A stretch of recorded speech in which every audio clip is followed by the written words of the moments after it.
Indépendance totale. 7h, 10h sur Radio Courtoisie, ligne droite, Corentin Périni.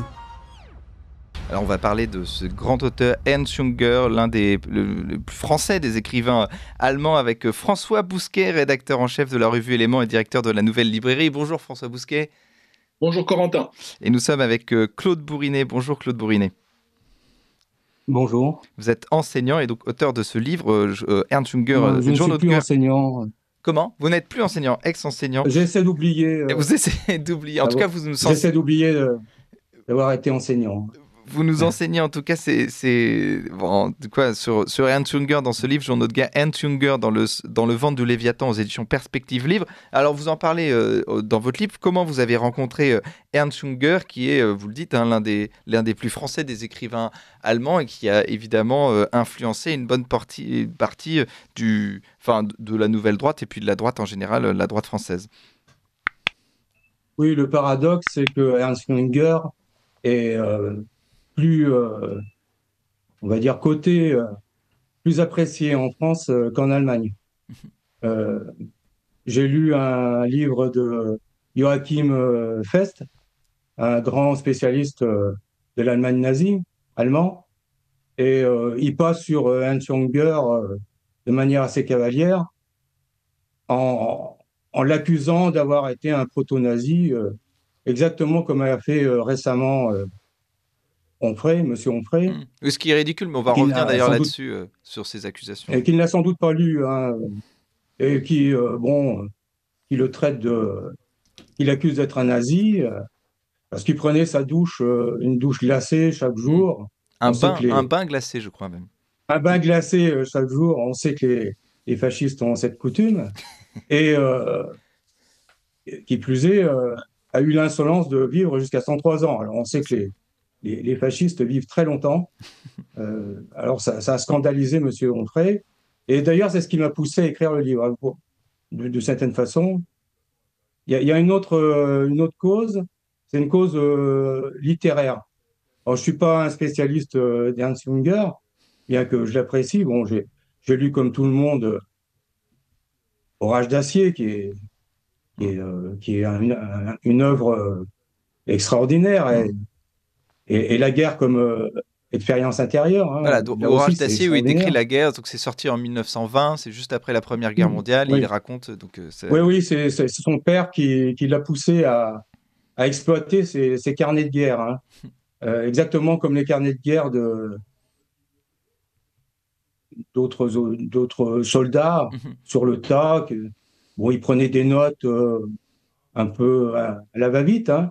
Et là, il a fait œuvre d'écrivain, il s'est révélé un véritable écrivain. Et justement, plus qu'écrivain, ce que vous dites, c'est véritablement un poète. Mais dans la tradition antique, les poètes étaient ceux qui donc déclamaient, racontaient des exploits militaires, et lui, il s'inscrit véritablement dans cette tradition du poète antique, Ernst Junger. Voilà, tout à fait, c'est un amoureux des muses. Comme l'explique le regretté Fumaroli, c'est plutôt William Marx, qui est professeur au Collège de France, dans un ouvrage fondamental qui s'appelle La haine de la littérature. Il fut un temps où les écrivains étaient, pour ainsi dire, en connexion, je vais dire, c'est un mot terrible, mais enfin bon, en connexion avec les dieux. Et des gens comme Platon, les philosophes, plus tard, les économistes, les industriels, les politiques, etc., ont essayé de gommer, d'évacuer cette dimension de l'écrivain. Et il semblerait, à la suite du romantisme allemand, hein, Ernst Junger a renoué avec cette tradition, comme nous en France, par exemple, un Nerval. Hein. Un Nerval ou un Baudelaire, hein, d'une certaine manière. Bon, Junger était un grand lecteur de Baudelaire. Hein. Alors, François Bousquet. Mais c'est pas ce qui est le plus frappant dans les Orages d'acier de Junger, à ceci près que la foudre de Jupiter, hein, est en métal. Hein. C'est la dimension poétique, panthéiste de Junger va se cristalliser plus tardivement. Alors, il faut pour comprendre que Junger n'a pas changé de la Première Guerre mondiale à la Deuxième, et il faut se remémorer la nouvelle d'Edgar Poe qui s'appelle Descendre dans le Maelstrom. Parce qu'on a Junger là. Excusez-moi. Alors, Oui. Il faut absolument lire cette nouvelle qui est vraiment fascinante. Hein. Le narrateur personnage se trouve au cœur d'un tourbillon cosmique, hein, on va dire, gigantesque, où les bateaux sont emportés, etc. Et il est avec son frère. Et son frère panique. D'ailleurs, au point de trahir le narrateur. Et il s'accroche à un boulon. En fait, il va être emporté par le bateau tourbillonnant, tandis que le personnage narrateur, lui, a gardé son sang-froid, on va dire sa tranquillité d'esprit. Il observe ce qui se passe, c'est-à-dire quelque chose de sublime, le déchaînement des éléments, hein, exactement comme durant la Première Guerre mondiale, et il trouve une issue, c'est-à-dire de se jeter avec un tonneau de façon à être emporté, et c'est ce qui le sauve. De cette même manière, on retrouve un peu le principe de Jésus-Christ, hein, c'est-à-dire qui veut gagner sa vie, la perd, et qui perd sa vie, la gagne. Je crois que là, on a tout Junger. Hein. C'est-à-dire, c'est quelqu'un qui a compris, après avoir plus ou moins, on va dire, été porté lui aussi par l'air du temps, le zeitgeist, il s'est aperçu en quoi les temps dans lesquels il vivait étaient l'apocalypse, le Léviathan, c'est-à-dire le chaos et une période extrêmement dangereuse. Extrêmement dangereuse. Alors, ça porte d'ailleurs à expliquer pourquoi j'ai décidé de faire l'exégèse des journaux de guerre d'Ernst Junger. Moi, bon, je pars d'une problématique littéraire. Bon, moi, je suis un littéraire, je lis sans arrêt, je suis passionné de littérature, et à mesure que je vieillissais, j'ai été plutôt porté vers des ouvrages, on va dire, intimes, comme les souvenirs, les mémoires, les autobiographies, et alors surtout les journaux, exactement comme Junger à cette époque, hein, qui lisait les journaux de Paul Léotot, ou de Gide, ou de Léon Bloy, etc. Parce que dans les journaux, on a la personne même de l'écrivain. On a une sorte de fixation du temps sur le jour même, sur l'instant, comme si on éternisait le temps qui fuit. Ça, c'est une obsession de Junger. Et d'autant plus que chaque jour, à partir de 1939, en fait, depuis la parution sur les falaises de marbre, en novembre 1939, oui, il risque la balle dans le crâne. C'est-à-dire Goebbels, disons, veut sa peau. Hein. Il a demandé à Hitler de l'éliminer. La Gestapo va lui rendre visite en 1942, notamment à propos de Nikisch, je crois, le national bolchevique. Nikisch. Hein. Ernst Nikisch. Oui. Et la Gestapo va l'interroger, etc. Donc il s'attend chaque jour à être exécuté, à ce qu'il lui arrive quelque chose. Hein. Alors à ce moment-là, Adolf Hitler, il faut s'imaginer. Hitler dit à Goebbels, on ne touche pas à l'auteur d'Orage d'acier. Oui. Alors d'ailleurs, ça me permet une question que je voulais vous poser justement sur cette évolution, parce que donc on l'a dit, Ernst Junger, donc Michel Onfray le qualifie de nazi, parce que évidemment ses positions sont controversées, parce que avant l'ascension d'Hitler au pouvoir en 1933, il est plutôt antilibéral, plutôt antidémocrate. On va revenir sur l'anarque, sa philosophie. Il est plutôt il fréquente les cercles nationalistes de droite, et après 1933, il prend ses distances avec Adolf Hitler, et puis il écrit peut-être son roman, enfin le deuxième roman qui était absolument magnifique, donc Sur les falaises de la Marne en 1939, qui est une critique caché, plus ou moins caché quand même, allégorique donc d'Adolf Hitler. Et à ce moment-là, il est quand même protégé tellement finalement c'est un monument, et tellement c'est un monument de la littérature allemande à ce moment-là. Oui, Ernst von Salomon n'a pas été inquiété non plus, pourtant il détestait les nazis. Hein. En fait, mais comment vous expliquez cette évolution d'Ernst Junger à ce moment-là? Il comprend finalement, surtout lui qui est... C'est pas... son évolution n'est pas récente en 1939. Hein. Alors en 1923, il a été, comme beaucoup d'Allemands, assez frappé par le charisme d'Hitler, mais il en est vite revenu. Et on sait très bien que, je pense que ça doit être en 1926, Hitler lui a proposé une candidature un siège. au Reichstag. Oui, un siège, oui, voilà. Junger a répondu avec panache qu'il préférait écrire un beau vers plutôt que d'être élu par 600 000 imbéciles. C'est clair. Junger n'a jamais été raciste. Il n'a jamais été... son antisémitisme est un antisémitisme bourgeois, anti-bourgeois, un peu comme celui de Bernanos, comme beaucoup de conservateurs de l'époque, mais pas biologique. Et il a toujours méprisé. Pour lui, le nazi, c'est le démos. Le démos, attention, hein, c'est pas la démocratie. Bon, il est antidémocrate, mais enfin, tous les antidémocrates ne sont pas forcément nazis. Hein. Il est plutôt individualiste face à la société. Alors, François Bousquet. Oui, tout à fait. Oui, il est plutôt aristocrate, hein, et du reste. Voilà, tout à fait, oui. Il a des pages magnifiques. Mais alors, attention, aristocrate du type de la noblesse sous Louis XIII. Parce qu'il y revient souvent, notamment en parlant d'Allemand des Réaux. Hein, il est fasciné par cette époque de l'histoire française où la noblesse n'était pas encore aplatie par la raison d'État. Et si vous permettez, Claude Borinet, sur cette question du démos, hein, et là, en fait, je vous paraphrase, hein, l'objet, c'est le totalitarisme, c'est la société massifiée, c'est le gros animal platonicien. C'est ça que Junger...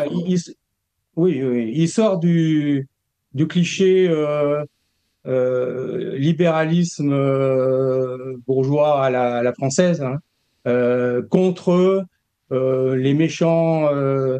le monstre nazi, Hitler, etc., ou Mussolini. Hein.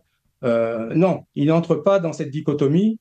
Pour lui, Hitler, c'est un produit du démos. Alors le démos, c'est depuis 1789, voire avant, parce qu'il fait une critique assez aiguë, très précise de l'avènement de la modernité, à partir de la Renaissance, en fait, hein, mais surtout, ça s'est précipité avec 1789.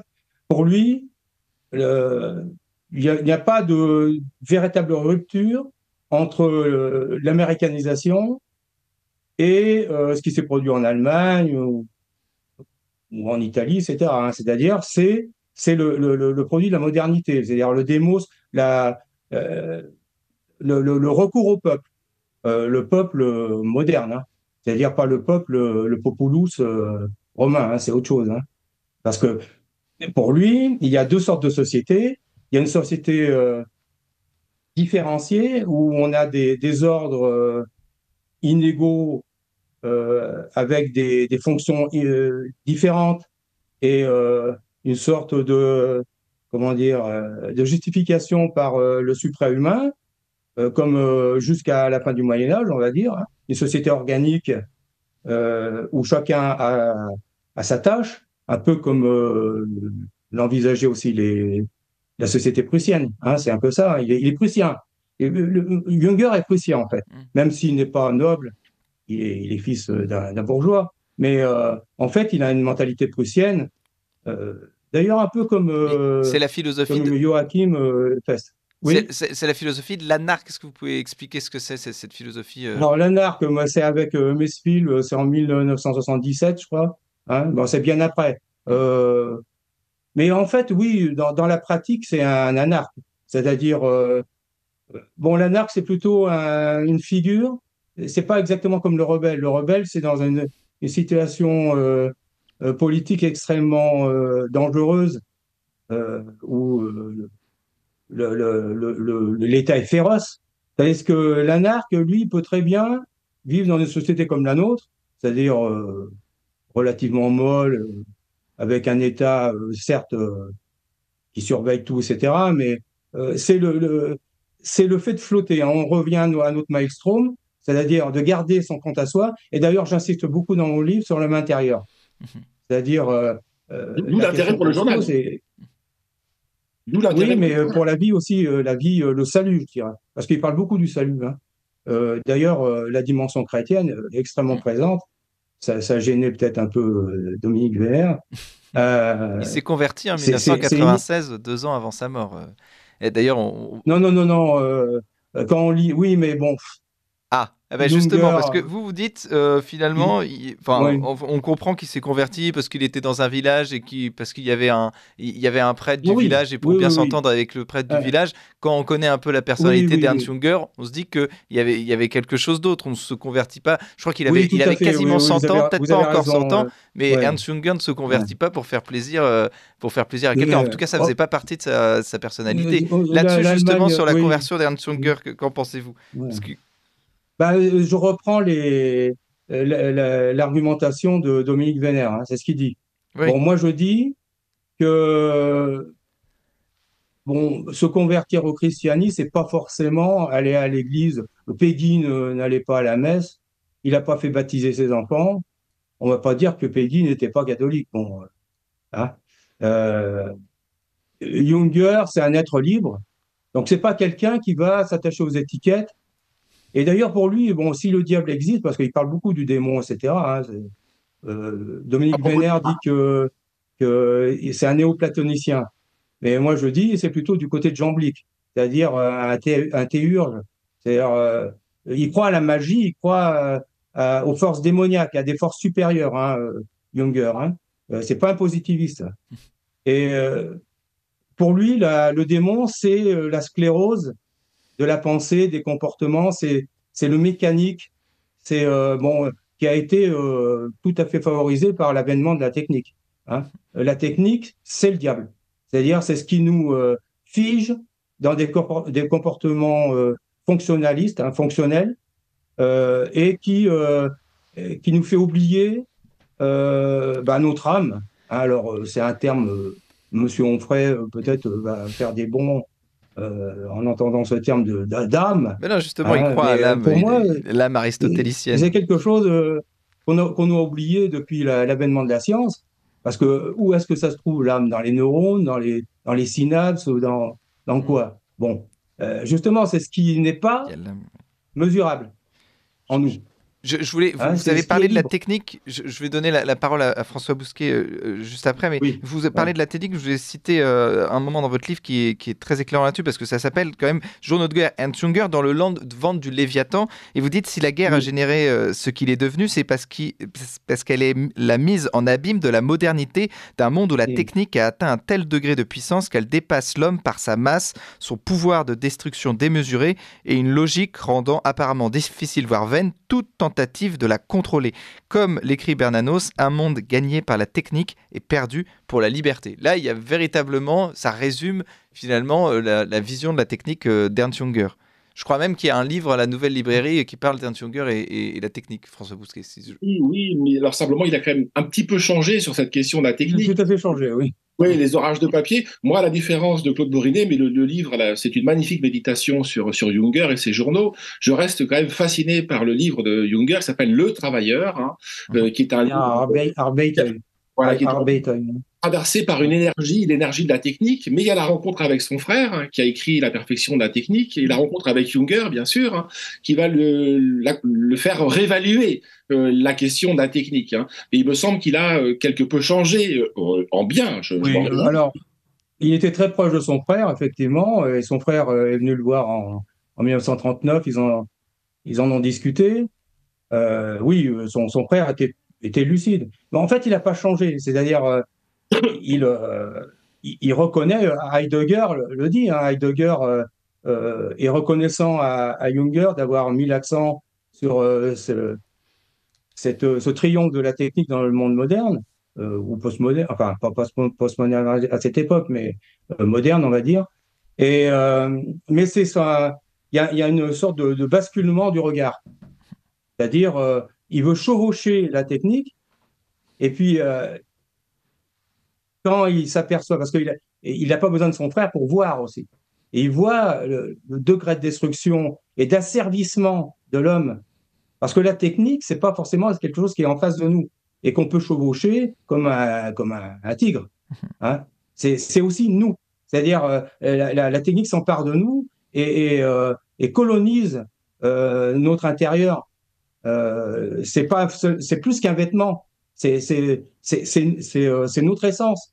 La technique, si on n'y fait pas faire attention, et d'ailleurs, il faudrait reprendre le terme peut-être d'employer Saint-Bernard. Il a écrit un livre sur la considération.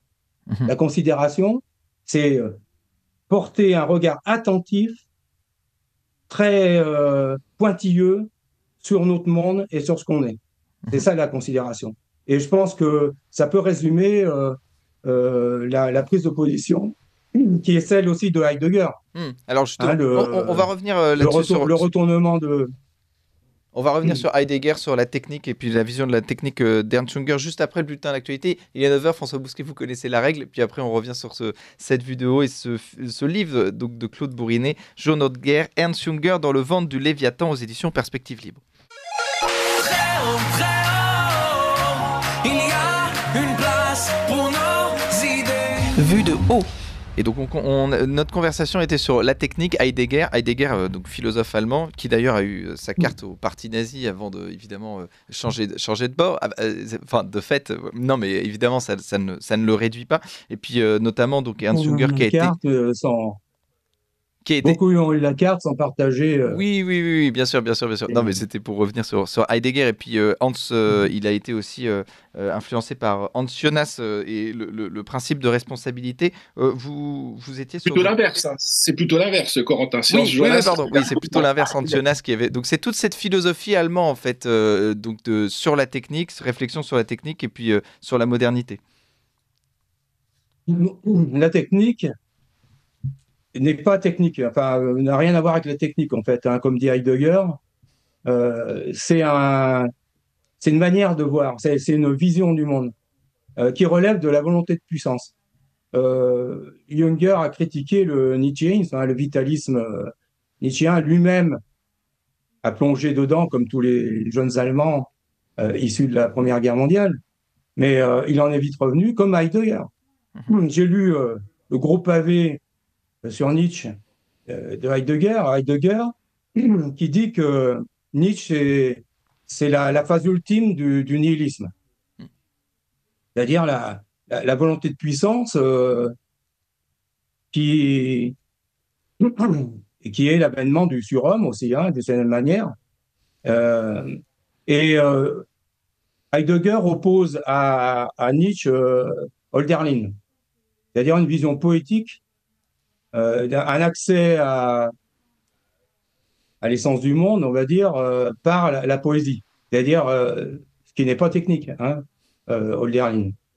Ben, je crois que Junger est dans cet angle-là.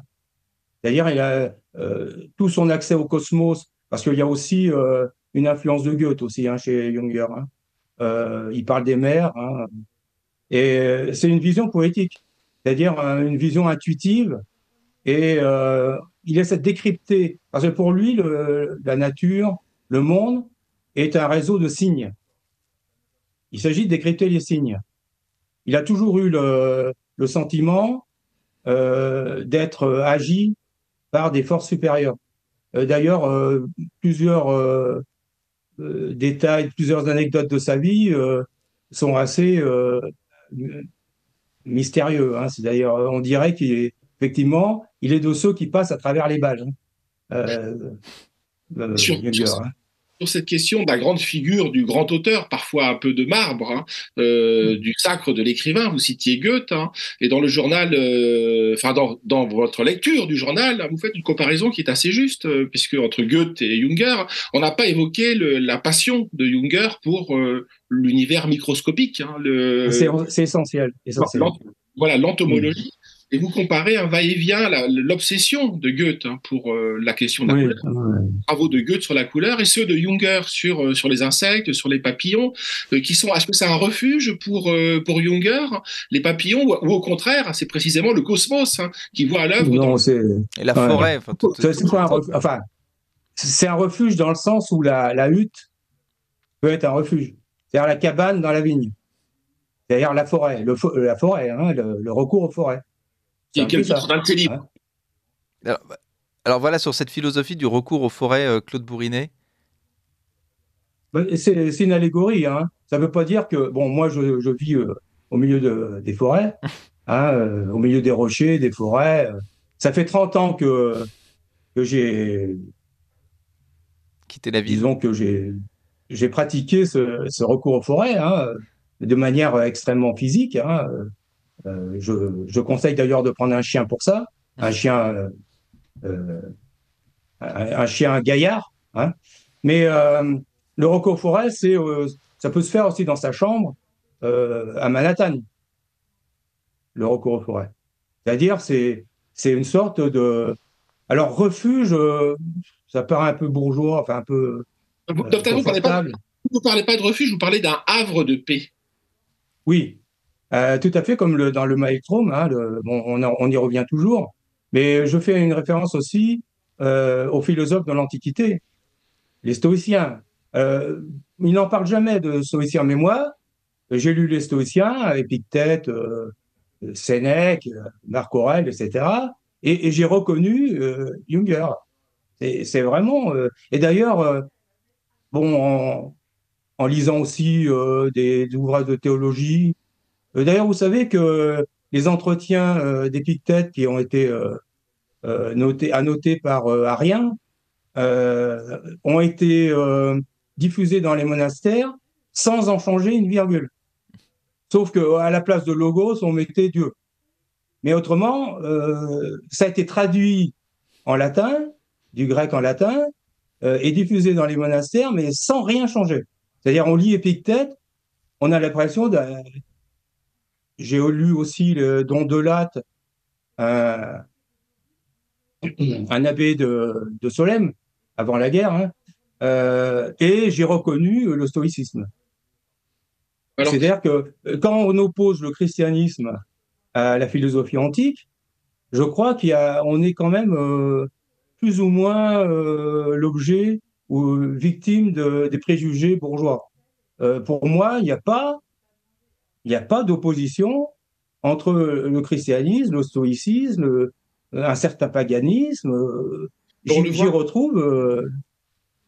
On le voit assez bien peut-être dans les journaux de guerre de Jünger, précisément ça, puisque vous rappelez, sur la question de la conversion au christianisme, hein, elle est tardive, certes, mais la lecture des grands auteurs chrétiens, elle est contemporaine de la guerre, puisqu'il lit 2 fois la Bible. Il a lu 2 fois la Bible. Hein. Pendant la guerre, hein, donc vous le rappelez, 2 fois la Bible pendant la guerre.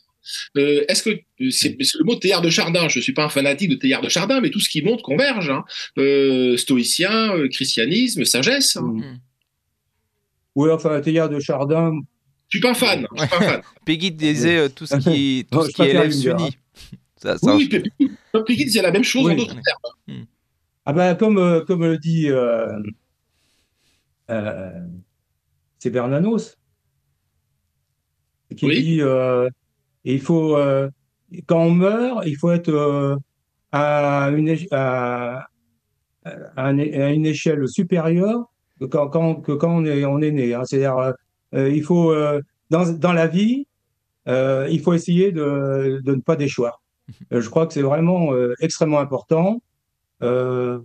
Et je crois que Junger, cet épisode-là des entretiens d'Épictète où il est question d'un sénateur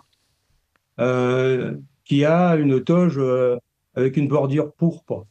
Et un de ses collègues dit ouais, est-ce que je dois descendre sur la scène avec Néron pour jouer la tragédie? Et il lui répond bah, vas-y, descends. Ah, mais toi, pourquoi tu descends pas? Bah, je me suis même pas posé la question. Pour moi, je descends pas, hein. Je ne me pose pas la question. Pourquoi? Parce que toi, tu es un fil, comme les autres fils. Parce que moi, j'ai une bordure pourpre à ma toge. Et la bordure tout pourpre, c'est comme la croix du mérite. C'est-à-dire, quand on a la croix du mérite, bah, on n'est pas comme les autres. Et ça, c'est l'aristocratie, hein, c'est-à-dire noblesse oblige. On ne peut pas faire comme les autres, c'est impossible. Et plutôt mourir. Est-ce que vous me permettez de revenir à cette question du recours aux forêts? Je pense que c'est une figure à laquelle il est plus facile de s'identifier que l'anarque. Hein. L'anarque a une telle distanciation sur le réel. Hein. Le recours aux forêts, dites-nous-en un petit peu plus. Est-ce que c'est pas non plus aussi un reproche qu'on a pu adresser à Junger?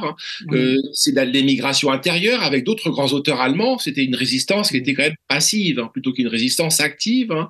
Du reste, dans le journal, et vous le citez, il relève des passages où le courage le plus important pour lui, c'est pas le courage guerrier, militaire, c'est le courage civil qu'un Ernst Niekisch, que vous avez cité, qui a été exécuté par les nazis, a illustré. Est-ce que ce recours aux forêts, c'est pas une forme de tenir à distance le politique, la violence du politique, hein? Non. Junger est comme Baudelaire, hein. C'est-à-dire, il est anti-politique, en fait. Il est anti-politique comme Baudelaire, hein. C'est-à-dire, il est dégoûté de la politique. D'ailleurs, l'itinéraire est plus ou moins semblable. Baudelaire, après 48, est complètement écœuré par le monde bourgeois, démocratique, la révolution, etc. Bon. Alors, qu'est-ce qu'il pouvait faire? Est-ce qu'il pouvait faire quelque chose? Bon, il est trop lucide. C'est-à-dire, il voit bien, par exemple, que l'attentat du 20 juillet 1944 a abouti exactement à pire, c'est-à-dire à une sorte de crispation nazie. À un moment donné, il se pose la question de quand on se révolte, quand on prend la tête d'une compagnie, par exemple, pour se révolter, il y a peu d'espace entre le traître et le héros. Si vous réussissez, vous êtes un héros. Par exemple, la révolution de 1917, hein, voilà, on retourne un régiment. Si vous échouez, vous êtes un traître. Et quand on est familier des écrits de cette époque, on s'aperçoit que l'obsession du traître, à partir du coup de couteau dans le dos là, de 1918, hein, bon, c'est quelque chose qui est récurrent dans la société allemande.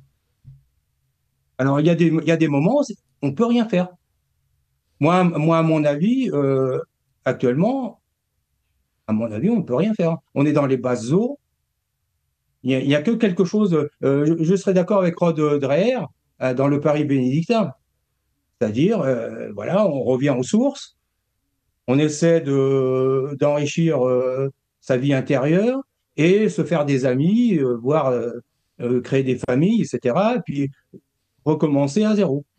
Enfin, c'est la destruction de la pastorale et puis des diocèses. Mais bon, enfin, c'est une autre vision. Mais je voulais juste revenir sur ce que vous dites parce que vous dites il est anti-politique Ernst Junger. Mais est-ce que vous ne pensez pas qu'à un moment il a quand même été un petit peu récupéré et notamment par cette arsouille de François Mitterrand qui voilà, on sait qu'il le voyait régulièrement et il aimait bien montrer François Mitterrand qui avait une véritable amitié franco-allemande qui on le sait n'existe que du côté français. Junger a quand même écrit La paix. Oui, mais quand on lui demande qu'est-ce que vous regrettez le plus de la Seconde Guerre, de la Première Guerre mondiale, c'est de l'avoir perdu. Donc il était pour une Europe unie. La réconciliation franco-allemande, il a toujours été pour, parce que il est quasiment français. Enfin, dans sa sensibilité. Il lit quand même tellement des réaux. Moi, je l'ai lu là c'est difficile, hein, difficile de lire tellement des héros. Hein. C'est quand même dans une langue assez ardue. Hein. Il a beaucoup écrit sur nos Il y a un auteurs. moment où on est obligé de passer au-dessus de tous les. Oui, de tous les calculs, Mitterrand, c'était Mitterrand, de tous les mais calculs c'était politiques. aussi la France. Oui. Oui, Donc c'est il ça. était Oui, oui, peut-être même au-dessus il était au-dessus. des politiques. Mm. Alors Claude Brunet, moi je vois que évidemment l'horloge tourne. Je voulais demander pour les auditeurs, vraiment pour les auditeurs qui ne connaîtraient pas Ernst Junger, quel livre vous conseillerez absolument de lire d'Ernst Junger? Parce que alors il y a évidemment Orage d'acier sorti en 1920, il y a Sur les falaises de marbre de 1939, mais il y a aussi Le cœur aventurier, Jeu africain. François Bousquet, vous avez parlé du Travailleur. Quel livre vous conseilleriez absolument à nos auditeurs, un livre d'Ernst Junger? Le premier que j'ai lu de Ernst Junger, c'est Sur les falaises de marbre. Sur les falaises de marbre, c'est. Mais qui est très allégorique, qui n'est pas le plus facile à lire quand même. Mais, Ouais, mais magnifique. non, c'est très poétique. Il faut le prendre. Il faut essayer d'oublier la politique. Alors, là, je suis un peu provocateur, mais voir le livre d'un point de vue politique.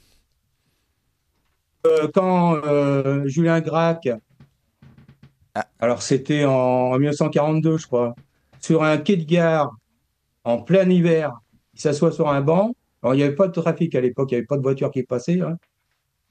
Comme disait Paul Léoto, c'était l'avantage de l'occupation. Il n'y avait pas beaucoup de trafic. Enfin, je veux dire, trafic automobile. Hein.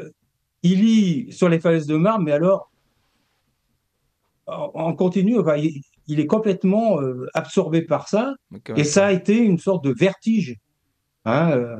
Après, bon, ça a donné. Il paraît que le rivage des Sirtes viendrait un peu de là, pas tout à fait. Quand on lit le rivage des Sirtes, c'est pas exactement ça. Mais moi, bon, j'écris un livre sur Julien Gracq là. On vous réinvitera alors pour en parler. Je comprends très bien Julien Gracq. Hein. On va finir là-dessus. Donc sur Orage d'acier évidemment, et puis donc sur les falaises de marbre.